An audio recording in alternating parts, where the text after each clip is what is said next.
Primero cayó una mujer, después aparecieron los fusiles, y cuando los disparos terminaron, 2 hombres señalados como integrantes de una célula del cártel Jalisco Nueva Generación estaban muertos. Uno de ellos era Miguel N., alias El Topo, identificado por las autoridades como presunto jefe de sicarios. El otro era Enrique N., alias Cobos, descrito como su escolta personal, pero detrás del comunicado de unas cuantas líneas quedaron preguntas mucho más inquietantes. ¿Dónde ocurrió exactamente el enfrentamiento? ¿A qué hora comenzó? ¿Cuántos hombres acompañaban a El Topo? ¿La mujer detenida condujo a las autoridades hasta ellos? ¿Hubo una orden de captura? ¿Fue un cateo?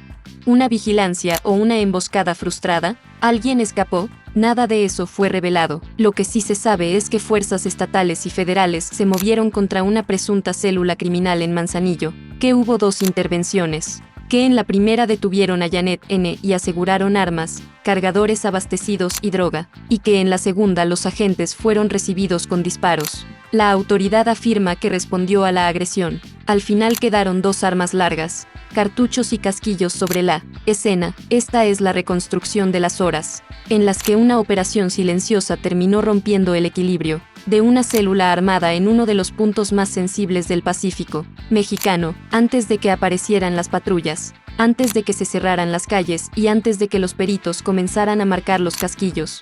Alguien ya estaba observando. No conocemos el punto exacto. El gobierno de Colima no informó la colonia, la comunidad ni la carretera. Esa ausencia importa. Puede significar que la investigación seguía abierta, que había otros objetivos en movimiento o que revelar el lugar habría expuesto una ruta de inteligencia todavía activa. También puede tratarse de una decisión habitual para proteger la diligencia ministerial. Lo único prudente es no inventar un barrio ni señalar una casa que las autoridades nunca mencionaron. La escena más probable comienza con vigilancia, un vehículo discreto detenido a cierta distancia, un agente mirando una puerta, un cruce o una unidad sospechosa, otro hombre revisando fotografías en un teléfono oficial, las placas de los vehículos, los horarios de entrada y salida, los contactos y los puntos de reunión suelen ser piezas importantes en una investigación de esta naturaleza. No sabemos cuánto tiempo duró esa observación. Pudo tratarse de horas, días o de información recibida minutos antes.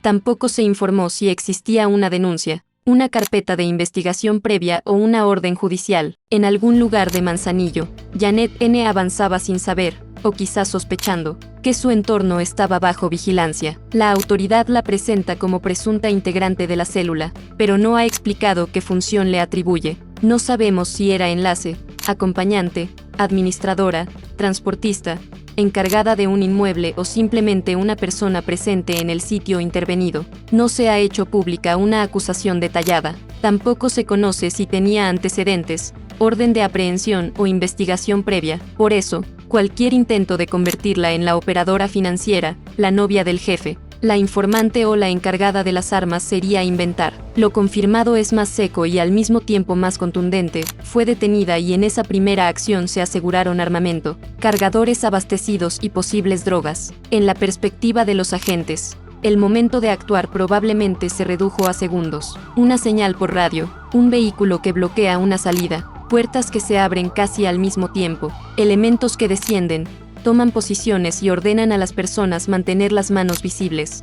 Nadie fuera del operativo sabe si Janet estaba dentro de una vivienda, a bordo de un automóvil o en un espacio abierto. Tampoco sabemos si intentó escapar, si obedeció inmediatamente o si hubo otras personas presentes. La recreación responsable debe detenerse justo ahí. Podemos imaginar el sonido de motores, botas sobre el pavimento, radios cruzando claves y el ruido metálico de un cargador al ser retirado de un arma. Pero no podemos afirmar que se rompió una puerta, que hubo persecución o que Janet confesó algo, porque ninguna de esas escenas aparece en la información oficial. Tras asegurar el punto, los agentes habrían aplicado el procedimiento correspondiente, separar a la detenida de los objetos localizados, revisar el armamento, preservar los cargadores, identificar las sustancias y notificar al Ministerio Público. La cadena de custodia sería decisiva. Cada arma, cada cartucho y cada envoltorio tendría que quedar embalado, fotografiado y registrado para poder sostener una acusación. Sin embargo, las cantidades no fueron reveladas. No sabemos cuántas armas había en la primera intervención. No sabemos si eran cortas o largas. No conocemos los calibres, tampoco el número de cargadores ni de cartuchos, ni el tipo o peso de la droga. La expresión oficial sustancias ilícitas o droga no permite afirmar que se trataba de cocaína, metanfetamina, marihuana o fentanilo. Ese silencio puede tener varias explicaciones. El inventario podría seguir en procesamiento. La autoridad pudo reservar detalles para no afectar la investigación. O simplemente el comunicado buscó informar el resultado general sin publicar la totalidad del expediente. Lo que no se puede hacer es rellenar esas cifras con rumores. Mientras la primera escena quedaba bajo control, algo ocurría en otro punto de Manzanillo. Aquí comienza la parte más violenta de la historia. Las autoridades hablan de una segunda intervención. No dicen si ocurrió minutos después, varias horas más tarde o incluso en un momento distinto del mismo despliegue. Tampoco afirman que Janet haya proporcionado la ubicación de El Topo. La idea de que su captura llevó directamente a los agentes hasta el grupo armado es una posibilidad narrativa, pero no un hecho comprobado. La conexión pudo surgir de una vigilancia paralela. Quizá dos equipos actuaban al mismo tiempo sobre objetivos diferentes. Tal vez una unidad seguía a personas relacionadas con la primera intervención. También es posible que la segunda acción ya estuviera planeada desde antes y que ambos movimientos formaran parte de un operativo coordinado. Sin acceso a la carpeta de investigación, ninguna de esas hipótesis puede presentarse como verdad. Lo que sí está en la versión oficial es que los agentes fueron agredidos. En la perspectiva del equipo operativo, ese segundo punto debió cambiar de naturaleza de inmediato. Una diligencia de captura o inspección puede transformarse en un enfrentamiento en el instante. ¿En qué aparece el primer disparo? El sonido de un fusil no se confunde fácilmente a corta distancia. Los agentes buscarían cobertura detrás de unidades, muros, desniveles o estructuras. Las instrucciones por radio se volverían breves. Identificar de dónde venían los disparos, evitar fuego cruzado, proteger a civiles y contener posibles rutas de escape serían prioridades inmediatas. No sabemos cuántos integrantes del grupo abrieron fuego. La autoridad solo informó 2 hombres abatidos y 2 armas largas aseguradas. Eso no demuestra por sí solo que únicamente hubiera 2 agresores. Tampoco demuestra que hubiera más. No se informó de fugitivos, detenidos adicionales ni personas lesionadas. Desde el otro lado, Miguel N., El Topo, y Enrique N. Cobos se encontraban en una situación que tampoco ha sido explicada. No sabemos si esperaban a las fuerzas, si fueron sorprendidos, si intentaron salir en un vehículo o si permanecían dentro de un inmueble. No conocemos la distancia desde la que dispararon ni el número de detonaciones. Tampoco se ha revelado si hubo una advertencia previa, una orden para rendirse o un intento de negociación. La comunicación estatal los identifica como integrantes de una célula del CJNG. A Miguel le atribuye el papel de presunto jefe de sicarios y a Enrique el de escolta personal. Esa es la descripción oficial, pero todavía no conocemos las pruebas que sostienen esos rangos. Jefe de sicarios no significa automáticamente jefe de plaza, tampoco significa líder del CJNG en todo, Colima ni encargado del puerto de Manzanillo. Puede referirse al responsable armado de una célula pequeña, a un coordinador local o a una persona que dirigía un grupo de ejecutores. Sin documentos, intervenciones telefónicas, testimonios o acusaciones públicas, elevarlo a comandante regional sería exagerar. Lo mismo ocurre con Cobos. Que la autoridad lo señale como escolta sugiere cercanía y función de protección, pero no revela su trayectoria, antigüedad ni participación en otros delitos. No se han publicado órdenes de aprehensión, expedientes ni antecedentes que permitan reconstruir su historia con certeza. En ese punto, los disparos continuaban o acababan de detenerse. Las fuerzas informaron que repelieron la agresión. Esa frase tiene un significado legal importante. La autoridad sostiene que el uso de la fuerza ocurrió en respuesta a un ataque, pero para conocer con precisión la dinámica se necesitarían dictámenes de balística, trayectorias, posiciones de tiradores, número de casquillos, impactos en vehículos o inmuebles y testimonios de los participantes. El comunicado no publicó esos peritajes. Los casquillos recogidos pueden ayudar a determinar cuántas armas fueron disparadas y desde qué zonas. Las 2 armas largas aseguradas tendrían que ser sometidas a pruebas para establecer si fueron accionadas, si están relacionadas con otros hechos y si conservan huellas o material genético. Las manos y prendas de los fallecidos también podrían ser examinadas para buscar residuos de disparo. Eso no significa que exista duda automática sobre la versión oficial. significa que una reconstrucción completa depende de evidencia técnica que todavía no se ha hecho pública. Cuando cesó el fuego, la prioridad cambió. Los agentes debieron verificar si persistía una amenaza, acercarse con cautela, asegurar las armas y solicitar apoyo médico. No se informó si el Topo y Cobos murieron de manera inmediata o durante la atención. Tampoco se dijo cuántas heridas presentaban ni qué calibre las produjo. La zona habría sido acordonada. Cada casquillo tendría que quedar marcado. Las armas no podían moverse sin registro. Los vehículos, si los hubo, debían revisarse. Las paredes,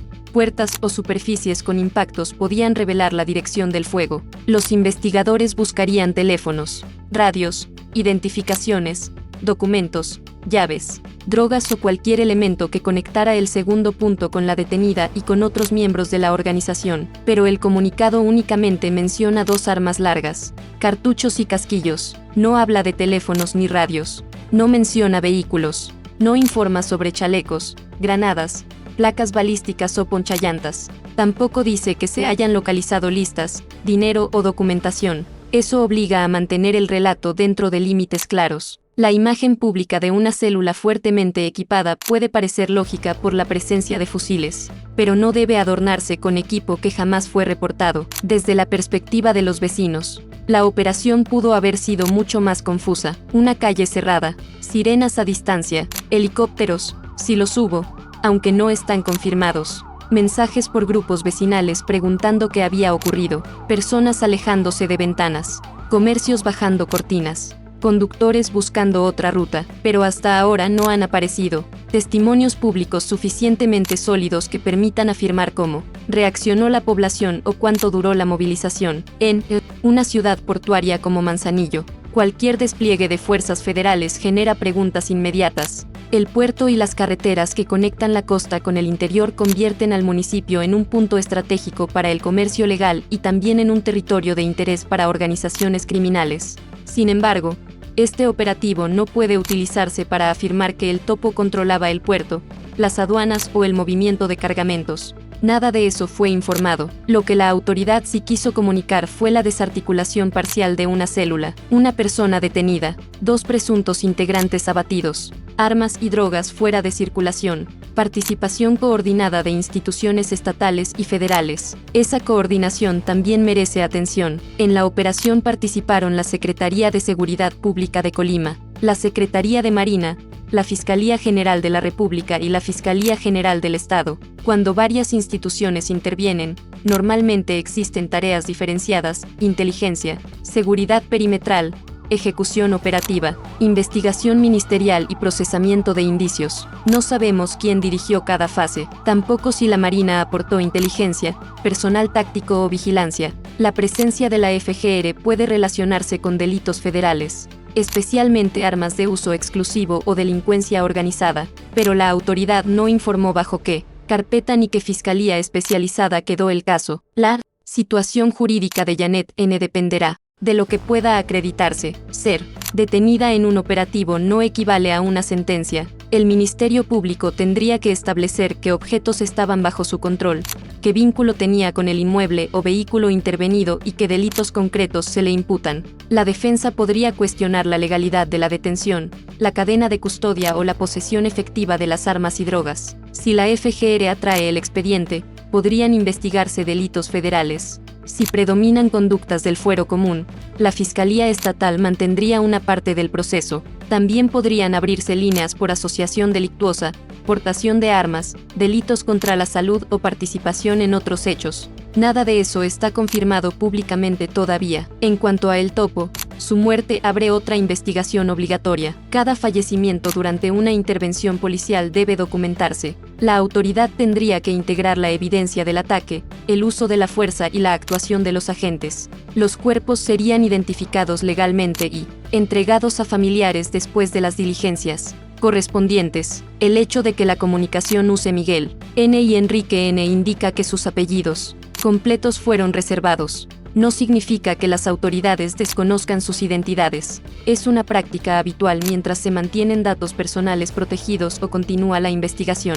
La pregunta que queda flotando es por qué la célula decidió disparar. Desde una perspectiva criminal, abrir fuego contra un despliegue de Marina, fiscalía y fuerzas estatales implica un riesgo extremo. Puede ocurrir por sorpresa, miedo a una captura, intento de proteger información, búsqueda de una ruta de escape o confianza excesiva en el armamento disponible. No sabemos cuál fue la motivación real. Es posible que el topo creyera que podía romper el cerco. También puede ser que no tuviera una salida clara. Quizá los disparos comenzaron cuando los agentes se aproximaron. Tal vez ya había una posición defensiva. Cada una de esas posibilidades produce una escena distinta, pero ninguna puede afirmarse sin evidencia. Lo único que deja el resultado es la certeza de una decisión fatal. En algún momento se disparó contra las fuerzas, y la respuesta terminó con 2 hombres muertos. Después vendría el silencio extraño que queda cuando una ráfaga termina. Radios confirmando posiciones, agentes revisando cargadores,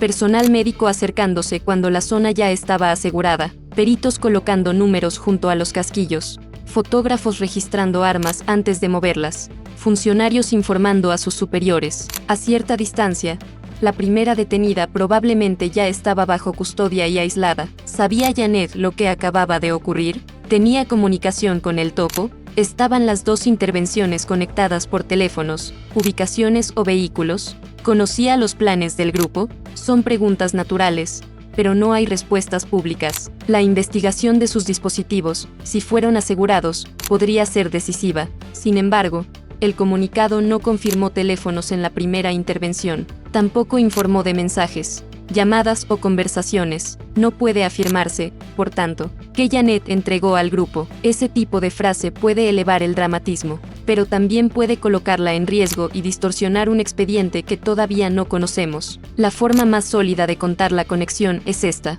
Las autoridades desarrollaron 2 intervenciones contra la misma presunta célula. En una detuvieron a Janet y en la otra fueron atacadas por hombres armados. La secuencia temporal exacta y el vínculo operativo entre ambos puntos no fueron revelados. Con las primeras diligencias terminadas, el caso comenzó a dividirse en varias rutas. Una ruta forense para analizar armas, casquillos y trayectorias, una ruta ministerial para determinar los delitos imputables a la detenida, una ruta de inteligencia para identificar a otros posibles integrantes, contactos, inmuebles y movimientos financieros, y una ruta interna para documentar el uso de la fuerza durante el enfrentamiento. Si las armas tienen antecedentes balísticos, podrían relacionarse con ataques anteriores. Si los cargadores y sustancias conservan huellas, podrían identificar a otras personas. Si existían cámaras cercanas, sus grabaciones ayudarían a reconstruir la llegada de los agentes y los movimientos del grupo. Si hubo vehículos, las placas y números de serie podrían abrir nuevas líneas. Nada de eso se ha hecho público, pero esas son las preguntas que realmente determinarán si la operación terminó con 3 personas o si apenas abrió la puerta hacia una estructura mayor. También queda pendiente saber quién ocuparía el espacio de El Topo. Las células criminales rara vez desaparecen automáticamente con la caída de un coordinador armado. Pueden fragmentarse, replegarse o sustituir rápidamente al mando. Un segundo nivel puede intentar asumir el control. Otros integrantes pueden huir o destruir evidencia. Grupos rivales pueden interpretar la ausencia como una oportunidad. No hay información oficial de represalias, bloqueos o reacciones posteriores vinculadas con este caso. Por eso tampoco sería correcto anunciar una guerra por Manzanillo a partir de un solo operativo. La posibilidad de ajustes internos existe en cualquier estructura criminal golpeada, pero debe observarse mediante hechos concretos, no mediante predicciones alarmistas presentadas como inevitables. El impacto inmediato, sin embargo, sí es claro. La autoridad retiró de circulación a una presunta integrante, abatió a 2 hombres identificados como parte del brazo armado y aseguró armas y sustancias. Si la descripción de El Topo como jefe de sicarios es respaldada por la investigación, la célula perdió a quien supuestamente coordinaba su capacidad violenta y al hombre encargado de protegerlo. Eso afecta comunicaciones, confianza y mando. Los integrantes restantes tendrían que preguntarse qué conocían las autoridades, cuánto material fue recuperado y si otros puntos estaban bajo vigilancia. La captura de una persona genera temor a declaraciones. La pérdida de un jefe armado genera incertidumbre. El aseguramiento de dispositivos, si existieron, puede producir más cateos. Esa presión psicológica forma parte del efecto de una operación incluso antes de que comiencen nuevas detenciones. Para las autoridades, El reto es convertir el resultado táctico en una investigación sostenible. No basta con publicar fotografías de armas. Se necesita demostrar vínculos, reconstruir responsabilidades y evitar que la célula simplemente reemplace a sus integrantes. La información de inteligencia debe transformarse en órdenes judiciales. Los indicios deben conservarse. Los testimonios deben verificarse. Los mandos restantes deben ser identificados con evidencia. Y para el público, el reto es diferenciar entre lo confirmado y lo espectacular. Está confirmado que hubo 2 intervenciones. Está confirmada la detención de Janet N. Está confirmado el aseguramiento de armas, cargadores y droga en esa primera acción, aunque sin cantidades públicas. Está confirmado que en la segunda intervención las autoridades reportaron una agresión armada. Está confirmado que murieron Miguel N., el Topo, y Enrique N. Cobos. Está confirmado que se recuperaron 2 armas largas, cartuchos y casquillos. Está atribuido por la autoridad que el Topo era presunto jefe de sicarios y que Cobos era su escolta. No está confirmado que Janet haya revelado la ubicación del grupo. No está confirmado que los operativos fueran cateos. No está confirmado el punto exacto, la hora, la duración ni el número total de participantes. No está confirmado que el Topo fuera jefe de plaza, controlador del puerto o máximo líder del CJNG en Colima. No está confirmado si hubo fugitivos. No está confirmado si algún agente resultó herido. No está confirmado el tipo exacto de droga ni el calibre de los fusiles. Y justamente esos vacíos hacen que la historia continúe, porque el comunicado cerró el enfrentamiento, pero no cerró la investigación. En algún escritorio, los peritos comparan marcas de percusión. En algún laboratorio, las sustancias esperan identificación química. En alguna fiscalía, los agentes ordenan fotografías, declaraciones y cadenas de custodia. En algún teléfono, si fue recuperado, puede existir una lista de contactos que todavía no sabe que la operación ya comenzó. Mientras tanto, Manzanillo sigue moviéndose, camiones entrando y saliendo, trabajadores regresando a sus casas, comercios abiertos, el puerto funcionando, y en medio de esa normalidad, una célula presuntamente vinculada al CJNG intenta comprender cuánto perdió y cuánto conocen las autoridades. La caída de El Topo no es el final de la historia, es el momento en que la estructura deja de saber quién está hablando, quién está vigilado y quién será el siguiente objetivo. Janet N. permanece bajo la presunción de inocencia mientras un juez define su situación. Los 2 hombres abatidos ya no pueden explicar qué ocurrió en el segundo punto. Los agentes sostienen que fueron atacados. Las armas y los casquillos deberán contar el resto, hasta que los peritajes sean públicos.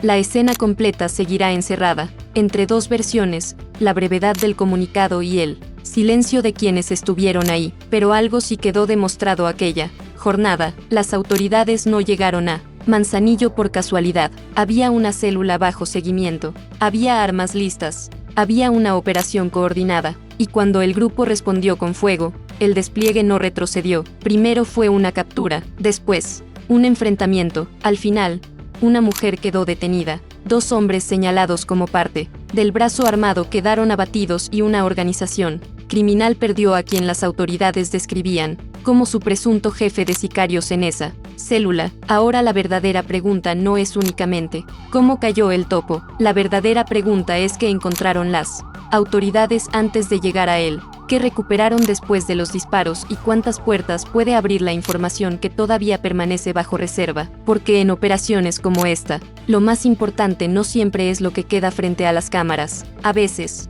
el golpe más peligroso comienza después, cuando los teléfonos son desbloqueados. Las armas son conectadas con otros ataques. Los nombres empiezan a repetirse y los lugares que parecían aislados forman parte de un mismo mapa. Horas antes de que el caso se hiciera público, la información habría comenzado a moverse entre oficinas con un lenguaje mucho menos dramático que el de los titulares. Una ubicación por verificar, un nombre relacionado, un vehículo que coincidía, una persona que entraba y salía, una orden de mantener distancia, otra de no intervenir hasta que todos los equipos estuvieran en posición. En operaciones coordinadas, el error de un solo elemento puede alertar al objetivo completo. Una patrulla demasiado visible, una llamada interceptada, una motocicleta que cambia de ruta o una puerta que se cierra antes de tiempo pueden obligar a cancelar la acción. Por eso es posible que los agentes que observaban a Janet no conocieran todos los detalles del segundo equipo, y que quienes se aproximaban a El Topo solo recibieran la información necesaria para cumplir su parte. No sabemos si ocurrió así, pero esa distribución de información explicaría por qué las dos intervenciones pudieron mantenerse separadas. Desde la mirada de la célula, la mañana o la tarde, la hora continua reservada pudo comenzar como cualquier otro movimiento: un cargador revisado, un arma colocada cerca, una llamada corta. La presencia de Cobos junto a El Topo habría tenido sentido si su función realmente era protegerlo. Un escolta no espera necesariamente un ataque. Su trabajo es detectar señales. Antes que el hombre al que cuida, un automóvil, desconocido estacionado, demasiado tiempo, un rostro que aparece 2 veces, una calle con menos movimiento de lo normal, una comunicación que deja de responder. Es imposible saber cuál fue la primera señal de alarma. Quizá no hubo ninguna. Quizá la operación cerró el espacio antes de que alguien pudiera avisar. Quizá la detención de Janet ocurrió sin que el segundo grupo se enterara. O quizá una llamada incompleta bastó para que las armas fueran preparadas. Lo que sí sugiere el resultado es que, al momento del contacto, las dos armas largas estaban disponibles. No fueron descritas como armas encontradas dentro de una caja o escondidas en un vehículo. El comunicado las vincula con una agresión contra las autoridades y con el enfrentamiento posterior. Para determinar si ambas dispararon, los peritos tendrían que revisar recámaras, cargadores, residuos y casquillos. Esa comprobación técnica será más importante que cualquier versión difundida en redes. También será importante conocer si las fuerzas portaban cámaras corporales o si alguna unidad registró la operación. Una grabación podría establecer cuándo comenzaron los disparos, cuánto duró el intercambio y qué instrucciones se dieron. Si no existiera video oficial, las cámaras privadas cercanas podrían mostrar movimientos de vehículos o personas. Aunque no necesariamente el punto exacto del enfrentamiento, nada garantiza que esas imágenes lleguen al público. En investigaciones de delincuencia organizada, el material puede reservarse para proteger identidades, métodos y operaciones futuras. La ausencia de video público no demuestra que no exista, solo significa que no forma parte de la información divulgada hasta ahora. Mientras los agentes aseguraban el segundo punto, los mandos debieron tomar otra decisión: cuánto revelar. Publicar demasiado pronto podía alertar a otros integrantes. Guardar silencio absoluto podía permitir que los rumores dominaran. El comunicado eligió una versión intermedia, confirmó el resultado, identificó los alias y atribuyó funciones dentro de la célula, pero reservó ubicación, horarios, cantidades y detalles operativos. Esa selección no fue casual. Al mencionar a El Topo como presunto jefe de sicarios, la autoridad envió un mensaje hacia afuera y hacia adentro de la organización. El hombre abatido no era presentado como un acompañante cualquiera.